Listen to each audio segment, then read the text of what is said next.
everybody calls it figuring out your niche, but it's just figuring out where are you going to play in the playground? What's your place that you like to hang out, and who do you want to hang out with? Welcome to the Audience Converter Podcast, the podcast for converting your audience from strangers to loyal fans. We dive deep and discuss how entrepreneurs, consultants, and coaches can level up their business to help more people in the world. Now here's your host, the creator of the Audience Conversion Method, Kimberly Whitecamp. Are you a community leader who's looking to really build your community through the power of email? It's the first chance you have to get in front of the right people, and you should make the most of it. So many community leaders take the template approach, and you've lost your community before they've even found you. How about crafting the perfect welcome series instead? You can grab my guide, Crafting the Perfect Welcome Series, at theaudienceconverter.com/giveaway. Discover the tips and tactics I use to help my clients get up to an 80% open rate. When people open those first few emails, they're more likely to continue opening your messages, engaging, and buying from you. Build your community the right way with a welcome series that converts. Grab your copy at theaudienceconverter.com/giveaway. Hello, welcome back to another episode of the Audience Converter Podcast for community leaders. I'm your host, Kimberly Whitecamp, marketing strategist and conversion copywriter. And today I am so stoked. I've got a really great friend of mine. She lives just down the street. However, I would not know that. Because of the pandemic, we met on the internet. And she's amazing at creating courses. And specifically today, we're going to talk about not doing that big, massive, oh my gosh, this is all of my knowledge that you've ever going to need ever, but instead about how to use mini courses to really get to know and build your community. So without further ado, I'm going to introduce you to Julie Hood. Julie is joining us today, as I mentioned, from the St. Louis, Missouri area, and she combines her left-brained love of computers with her right-brain creative side to help entrepreneurs create and market amazing online courses. And this future business leader of Missouri had a favorite toy as a child, Fisher-Price School Set. Because after 50 years online and helping clients, she's combined her 7th grade passion for computers with the desire to help others teach and share their knowledge. And she's done all of this and put it together in Course Creators HQ.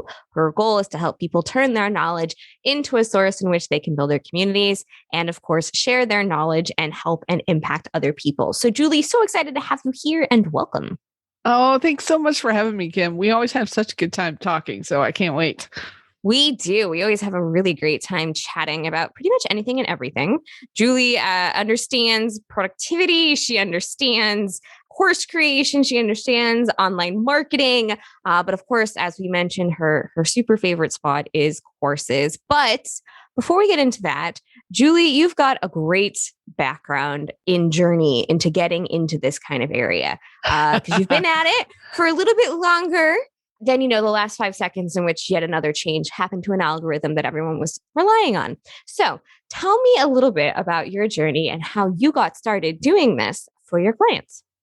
I was in corporate for about 6 years and my son was born, and bless his soul, the boy did not sleep at all.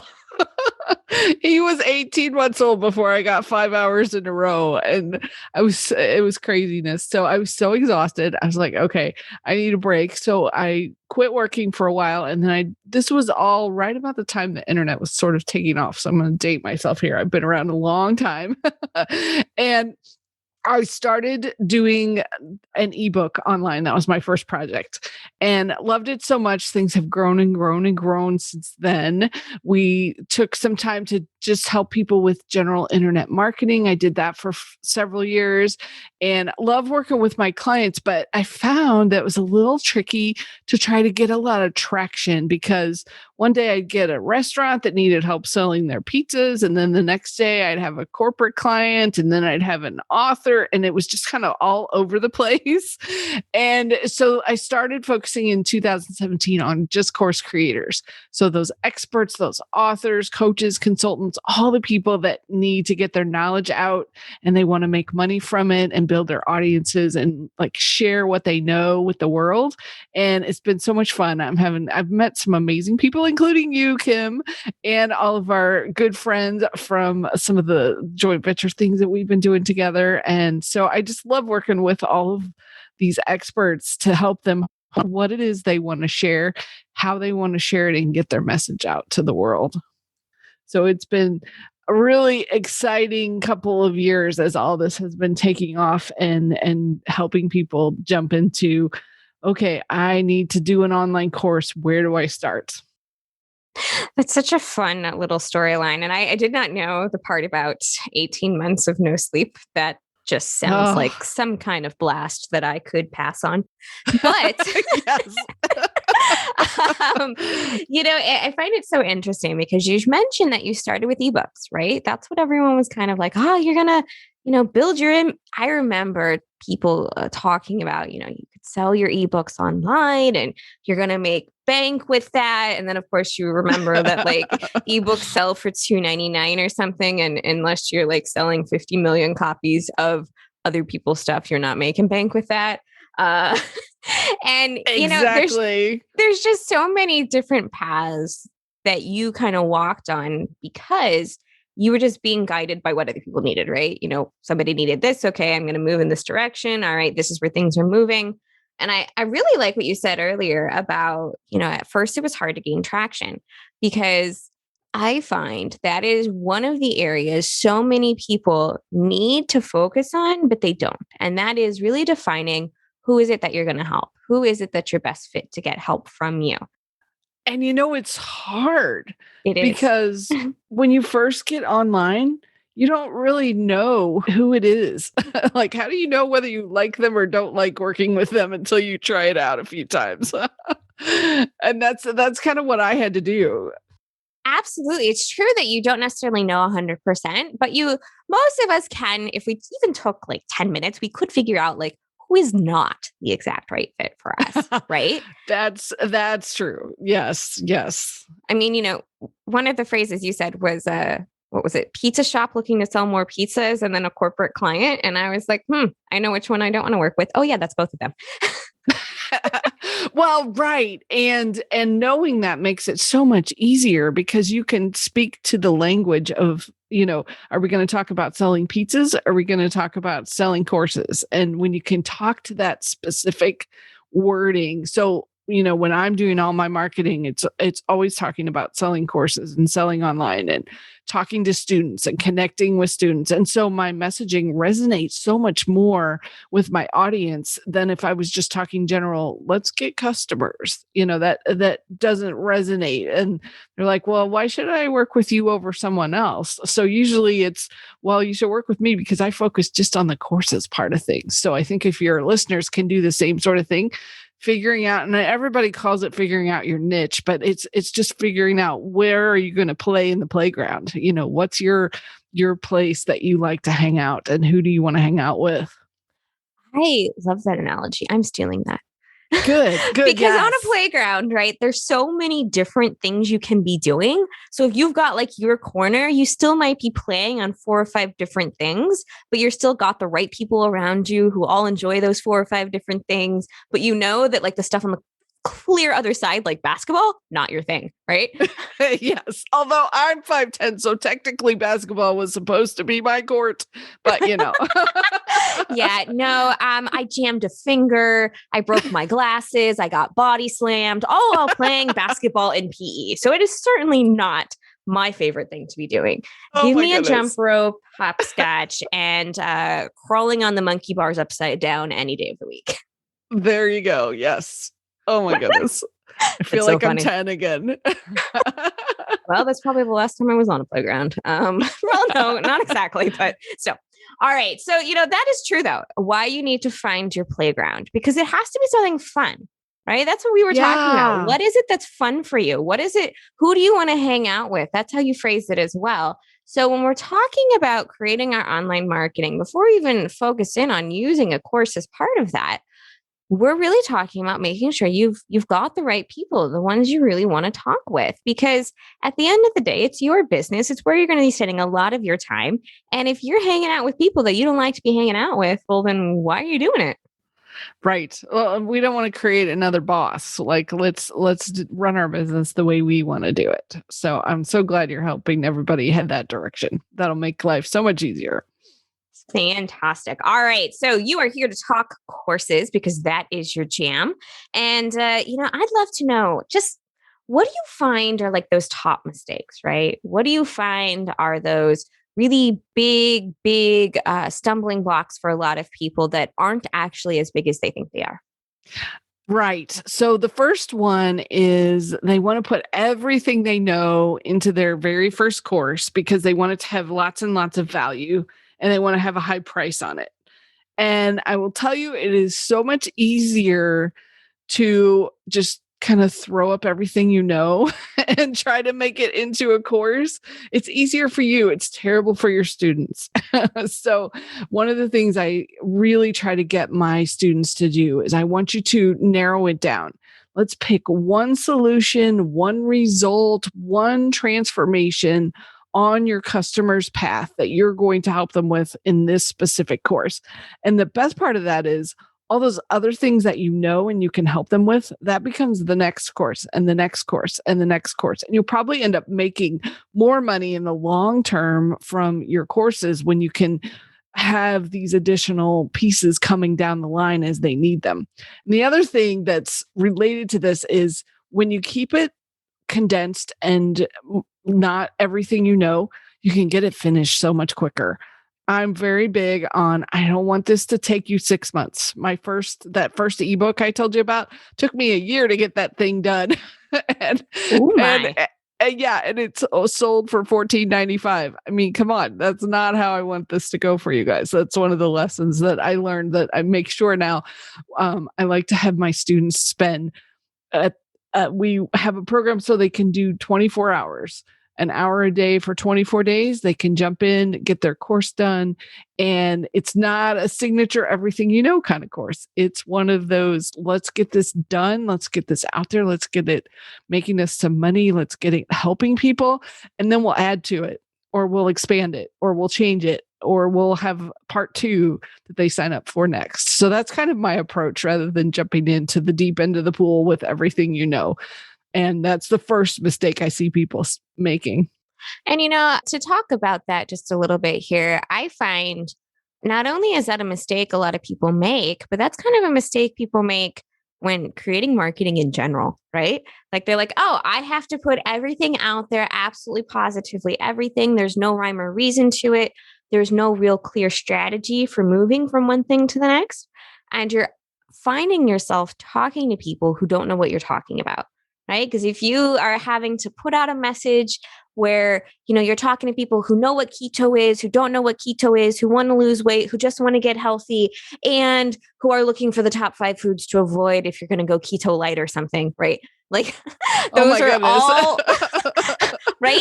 But my head is spinning already. Your head is spinning already. But if somebody that's like their coaching business, that's their approach, that's what they're using, but they're trying to talk to all of those different types of people all at once, that's so confusing. You're like, well, how do I speak that message? How do I get that knowledge out when I've got such a diverse background of people who I'm trying to speak with? So I love your approach. And, this the idea of don't put everything in it at once. It's better to get that big win, to get the quick win, to get the thing that is actually manageable to achieve. Because what happens is if you give out everything, sometimes what will happen also is that not only are you giving out everything, but then people are like, what exactly am I going to get out of this? Like, it's a whole system, okay, but what's it going to do for me? So when you're able to guide them to that little big win, like it's a little win in the grand scheme of things, but it's huge because it's their stopping block. I think that's just so much more powerful. Totally agree. Yeah, we are completely on the same page. And it's a little like walking into a museum where there's all this artwork everywhere that's all beautiful and there's all these wonderful things that you can look at, but you have to figure out what's the door. Where are people going to come into the museum? What's going to bring them into your museum, into your world?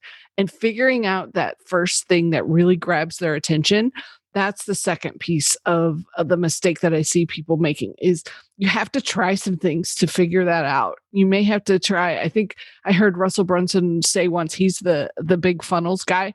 And I heard him say it took 16 funnels in order to figure out the one that worked. So I don't know all the time if we give ourselves enough room to try out all of these different ways to figure out, okay, what is my audience really going to love? What is it that I'm going to resonate with and get them to come into my museum and come see all the fun things that I have for them? Absolutely. And just think about that as a museum goer, right? I love museums, but most museums have a theme, right? You're going to go to the Science and Industry Museum. You're going to go to the Art Museum. You're going to go to the, Asian Art Museum. You're going to go to, the Prehistoric History Museum or something. But if you say, okay, go look at a museum of the entire city of St. Louis, right? I think we actually have one of those. And I'm like, yeah, but when am I going to get there?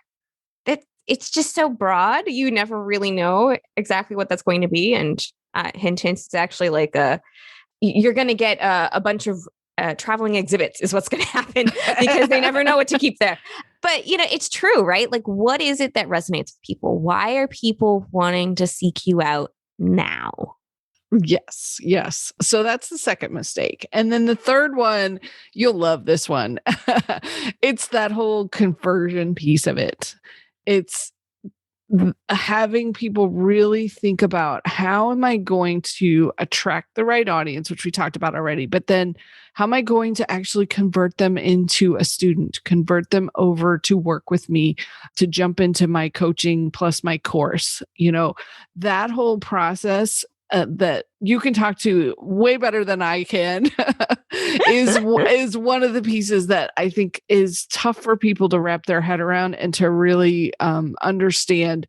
Okay, what am I going to do? How am I going to do it? And how am I going to reach the right people? So what kinds of things have you seen people doing to help get better at their conversion? Yeah. So, in terms of conversion, I think part of the process is it happens before and after the launch, which is not the answer what most people want to hear. But, we'll just do a really quick rundown right now of a typical launch happening, right? We're talking funnels. We're talking getting people into your course, right? What happens? You get however many opt-ins you get in. 30% of those people, you get however many who visit your page. 30% of those people convert. All right. So we'll start with something really, really easy. Okay. You have 1,000 people visit your page. 300 of them say, yes, I want to sign up for my masterclass. 30% of those show up to the masterclass. So now you're down to 100 people on the masterclass. If you're got an amazing conversion rate, 1 to 5% of people will then sign up from the masterclass immediately. So let's do 1%. So that's 1% of 100 is one person.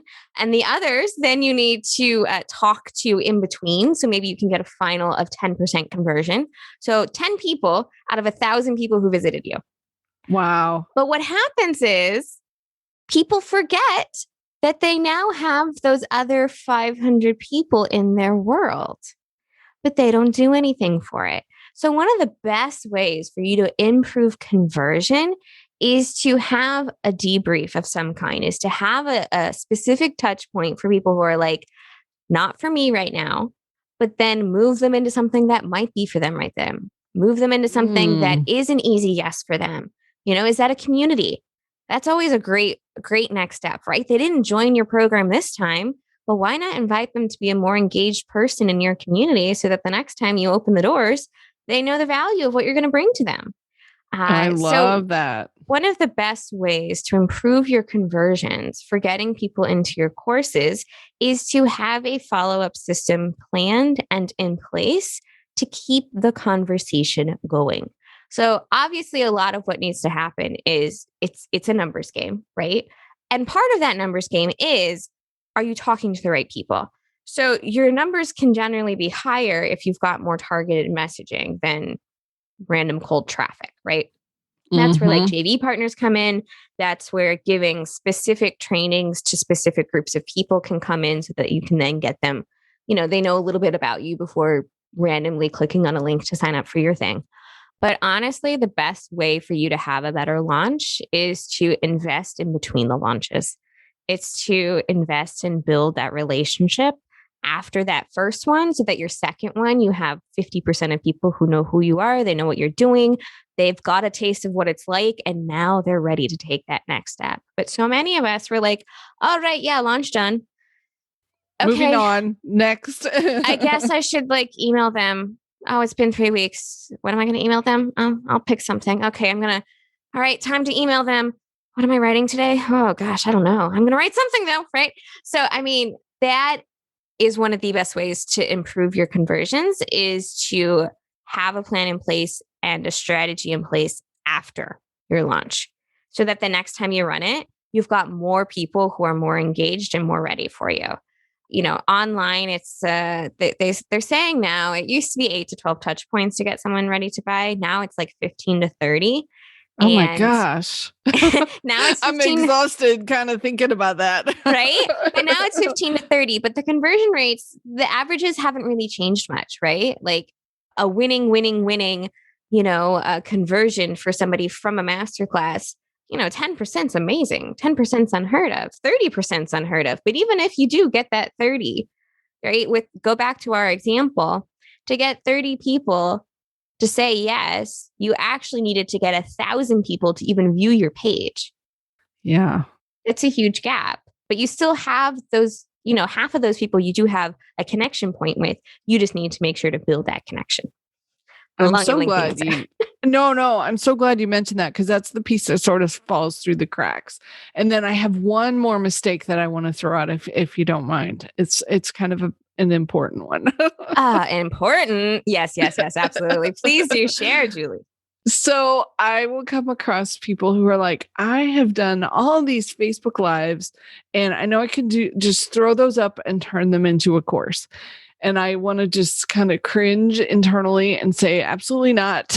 Do not do that because we need to be a little bit more thoughtful around the content of your course and making sure that your lessons are short.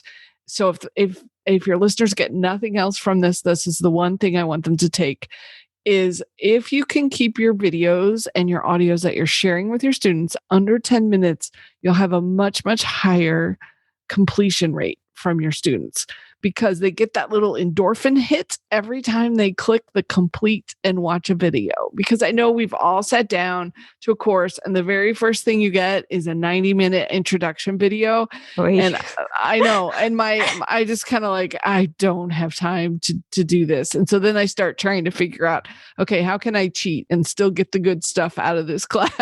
Yeah, if I sit down and the first video is a 90-minute video, I'm returning the course. Because I'm not going to make it through. I'm never going to make it through. Yeah. It's so interesting. You and I are currently in a course together and the course is on our phones. So I don't have a way to speed up the videos. And I am finding it incredibly difficult to go through the content, even though it's short. The content is short. Most of the videos are short, but I'm so used to not needing to sit down for 60 minutes. Right. Yes. Okay. I'm glad to hear you're having the same thing. I think it could also be that instructor and the way it's being taught. Right? Yeah. But it's true. It's so incredibly important just to note that people are busy and will they sit down and do 30 minutes of content? Yes. If that 30 minutes of content is 5 to 7 minutes at a time. Yes. Then it's really easy. Oh, cool. I finished that. I feel good. I've got info. Awesome. I'm going to go to the next one. But if you give me a video that is 30 minutes, no, I'm not sitting through it. Right. Just not sitting through it. The other thing you can do that I don't see a lot of people doing, but really makes the courses amazing is having Cliff Notes versions that summarize the content of what the lesson is and the assignment out of the lesson. And so I was in a course and it was my second course about podcasting and the instructor did this. They had these cheat sheets for each lesson. And so because I had already knew some of the things about how to do a podcast. I didn't need to watch everything. And I love these little cheat sheets because I could read through and I'd be like, yeah, okay, I know that. I know that. Oh, I don't know that piece. So I'm going to go listen and I need to listen to this video, but that other one I can skip. And it was just so refreshing as a student to be given this. You know how much we liked Cliff Notes in school, and it's like the cheat sheet to the test. I'll be your honest, I students will have love never you. actually cracked a cheat sheet, a Cliff Notes. I've never actually read one. I did actually read the books, but I know exactly what you're talking about. Or when I was in high school, it was becoming popular with Spark Notes. I believe those were online. Right. Yeah, so that's interesting. All right, so we've talked about courses, we've talked about finding your course topic, we've talked about those stumbling blocks course creators kind of come upon. Now let's talk about community, right? One of the things we talked about is that a mini course is a great way to build your community and to get new people into your audience. So tell me a little bit about you, right? Where do you meet and find your audience? Yes. So I love sharing mini courses, and here's why. They have a lot of value attached to them because people are like, "Oh, I get a free course. Wow, that feels like I'm getting a big freebie for giving away my email address." So that high value can really help you build your audience, and you can make it very strategic. So when you put these together, I want you to have them be things early on in your customer's journey. So early things that they need to know or need to think about or need to be considering, those are what you can use for your mini courses. And once again, keep them short. I have a client, we set one up for her. She had 4 videos. She helps people with a whole lot of things, but she wanted to give them a chance to experience what it was like to do the meditations that she does. So she had an intro video plus 3 meditations. She said her people love it because they get a chance to listen to her and get to know her and work with her and kind of see what it's like to be one of her students for free. And then they're jumping into the next thing with her because this mini course was so good. It's kind of like, oh, if I get this for free in a mini course, I wonder what my full course would be. You know, if I actually paid this instructor money, what kinds of things would they give me? Absolutely. So that's the goal of the mini courses. Yeah. And, one of the things you pointed out, and it's really important and powerful, is make sure they're early in the customer journey, right? You have to know for any kind of marketing you use where people are in the customer journey so that you know where it's going to fall and what you're talking about and what, questions are they asking. So when it comes to, getting people into your community and converting them, what are some of the things you've struggled with? So very similar to what you were talking about, getting in front of enough people. It really is that whole numbers game and catching people when they're ready. So if you've got these great freebies, you can, as you're catching people along the way, then 6 months from now, when they're like, okay, now I'm ready to do a course, then they'll sign up.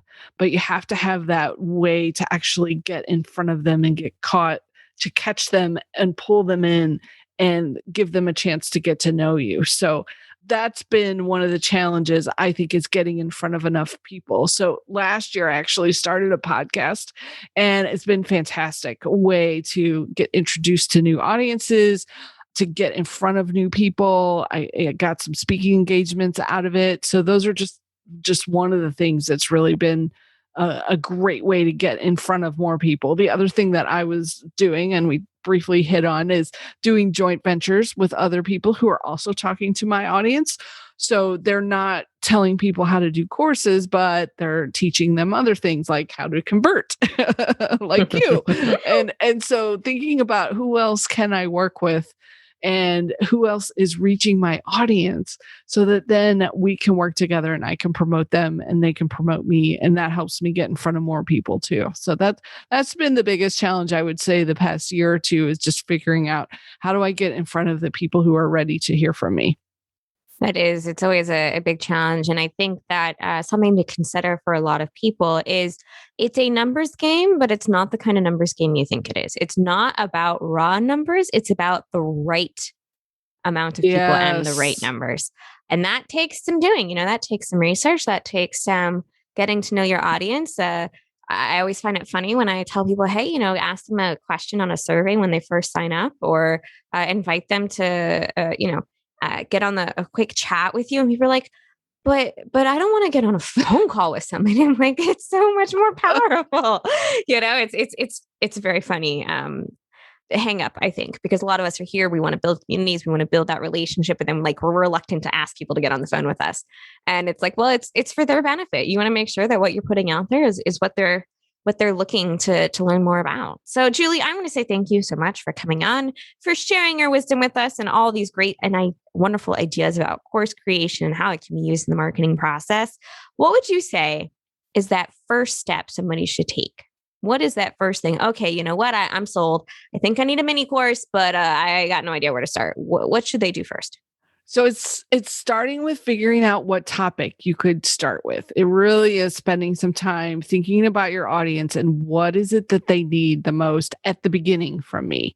So what could that be? What are some of the problems that they're coming up with? So hit some Facebook groups, start looking at the questions that people are asking, and start thinking about, where can I fill in? What can I help with? What could I answer and make it into a mini course that people could work on? And that would be really helpful for them. So that's the first place, is figuring out your topic and how you're going to help. Fantastic. And if people want to learn more about you and what you're doing, where can they find it? So I would love for them to jump in, because that's the first thing they need to do, is figuring out their topic. I'm doing a 5-day challenge for free coming up in a couple weeks. And it's all about figuring out your topic and figuring out your title. Because those two things, once you get your topic and title going, you can really jump in then and run with it. There's something about it, making it real, when you know what that topic is. And I've got a whole bunch of different ways that I like to have people research and really figure out, is this going to be a good idea or not? So we're going to do those during the 5-day challenge. And then we're going to work a little bit on figuring out, okay, what can I call this? So this is like my rock star mini course to get people started. So I know we're going to put the link in the show notes too, but it's at coursecreatorshq.com/Kim5day. That's Kim5day. And I'd love to have everybody come join us. It's free. Let's work on your course and see what we can come up with. Like I said, I've been at this a long time, so I know a lot of different markets and sort of what works and what doesn't in some of these different markets. So I like to share that with everybody. I love brainstorming. Let's figure out what I know it's just really fun to like figure out, okay, what could you do? What would be a good fit for your audience? So I'm looking forward to it.